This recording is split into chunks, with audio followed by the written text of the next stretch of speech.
and a human rights activist. Chief Osekuma, many thanks for coming on the news hour. Okay, putting it simply, how do we describe the events of the last 24 hours or so that have transpired?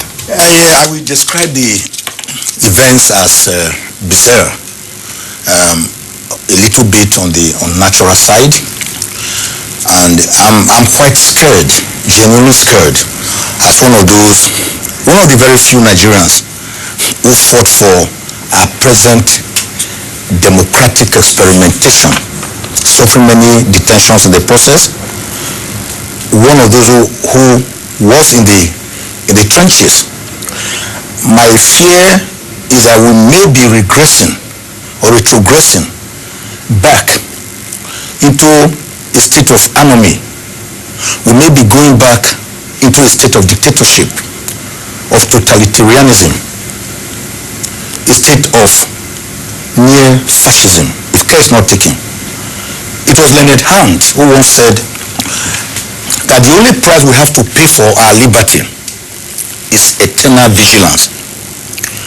I want to urge Nigerians to be very vigilant so that our democratic civil rights and liberties and freedoms that we have fought for over the years with pains, pangs, blood, with some people being martyred, people like Abiola, in a state of redemptive messianism, so that we do not go back there into the Hobbesian state of nature, where life was short, nasty, and brutish. The events we have talked about were that last week, it was the office of the NSA, not even the Efcc, that wrote to Dar Investment and Holding Company that we want you to bring documents to show what contracts you did for the office of NSA, how much was paid you, how much was not paid. And that they should also bring documents of the directors, the list of the directors of the company, and their tax clearance in the last 3 years, and also the tax clearance of Dar Investment and Holding Limited in the last 3 years. To us, this was simple. It was not a letter directed to Dokpesi. It was directed to Dar Investment and Holding Company, which is a separate corporate legal entity that has a life of its own. And so we wrote on behalf of that, all these documents, we'll get them to you in due course. We are sourcing for them. That was it. Only for yesterday, for High Chief Alewu Dokpesi to call me that he had been invited by the acting chairman of the Efcc, Mr. Mango, and that he was to report. Then I asked him why. He said he didn't know. He said he wanted to have a chat with him, and that he wants to go there now alone. Then I said, you can't go alone. Who is accompanying you? Say his son is accompanying him, Raymond Dokpesi Jr. Then I said, in addition to that, a lawyer from my chambers should accompany you. So I delegated Barrister Justin Omogbeme to accompany him. He drove by himself to my house. Contrary to media reports, Dokpesi was never arrested, whether in a formal way by letter, whether by a court order, by any other means. It was a mere oral, a mere verbal invitation, viva voce, by word of mouth, that I needed to see you. And he told him that, look, I have an appointment, I am to travel abroad today to go and look after my health, and I'll be back within 1 week. He said, no, but you can still see us quickly before you go. So he left as the nationalist he is, as a law-abiding citizen, Nigerian citizen that is. He left and he went with his son and my lawyer, and they gave him forms to fill, to make statements. This was 2 p.m. and I believe that it was deliberately delayed to the extent that by 5:30 up to 6 he was still writing his statements. And then he said, you didn't tell me I was going to do this, you just merely invited me. Well, all the same, they said, okay, we can grant you bail. 2 directors deposit your passport. And Dokpesi resisted at that stage and said, I had already told you guys that I'm traveling tomorrow. I need to take care of my health. I don't want to die. Why would I deposit my passport? I have no quarrel with the other something. They said, well, you just have to do that. Of course, I called him and advised him to do so, but by night, who will be there as director to come and sign documents? The operatives went home and they closed for the day. So High Chief Dokpesi had to sleep in the Efcc facilities yesterday.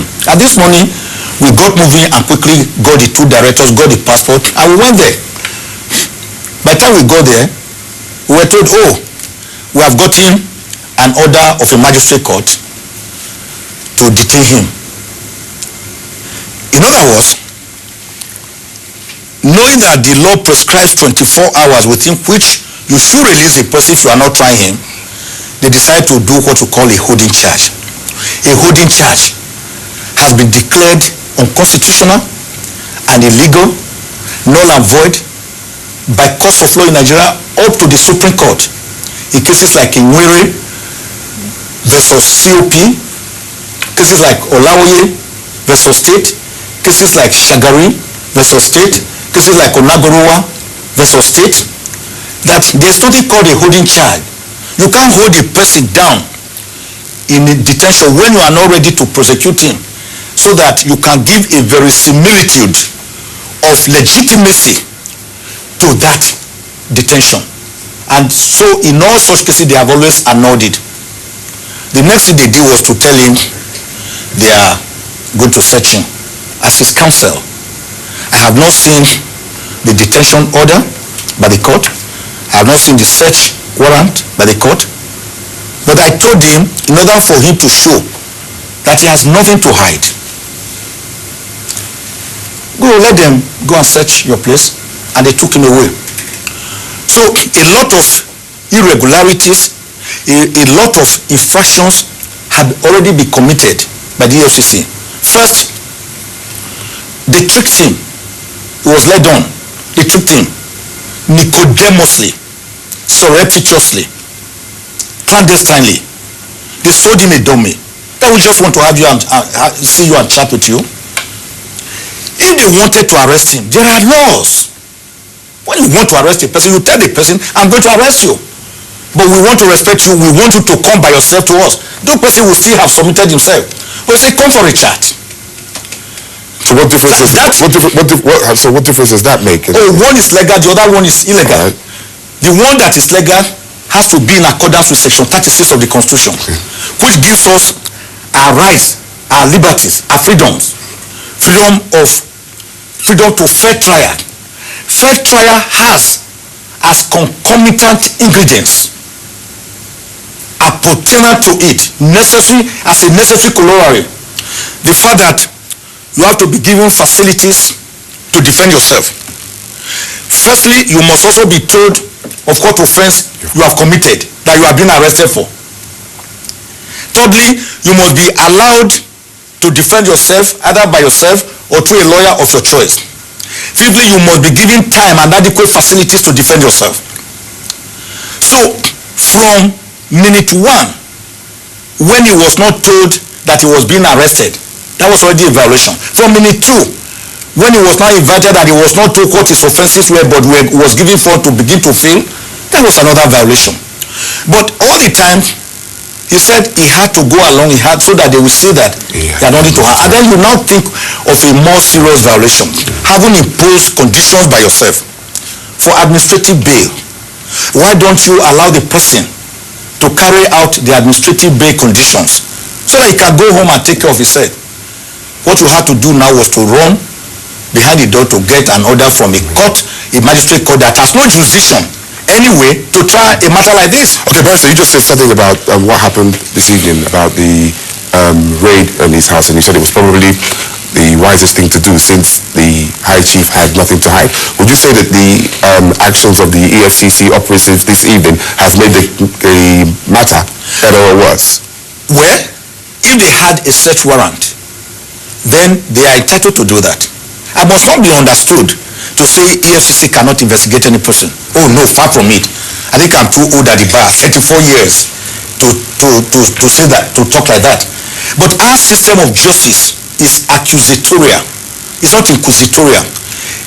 You can prosecute, it's prosecutory. It is not persecutory. So if they can show that they had a warrant of arrest, then they can.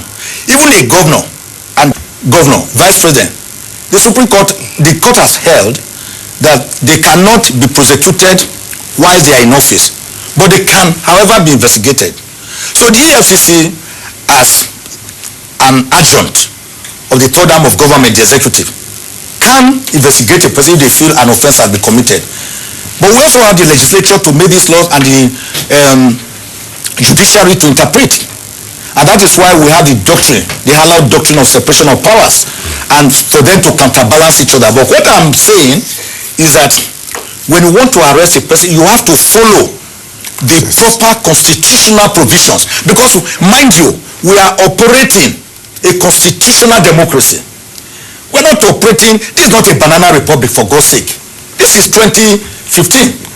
This is 21st century. We should be seen to be with nations, the advanced, the developed nations of the world. We shouldn't be behaving as if we are in a stone age, pristinely, primordially. Okay, but before I let you go, where do we or where should we go from here? Well, we have to now enforce his rights, by God's grace, under the law. See, the administrative bail they themselves granted him. They did not now wait for the bail conditions to be met. They have decided to obtain an order from a magistrate court who has no jurisdiction to do that. Then by tomorrow, by the grace of God, we'll be in court asking the court to grant him bail.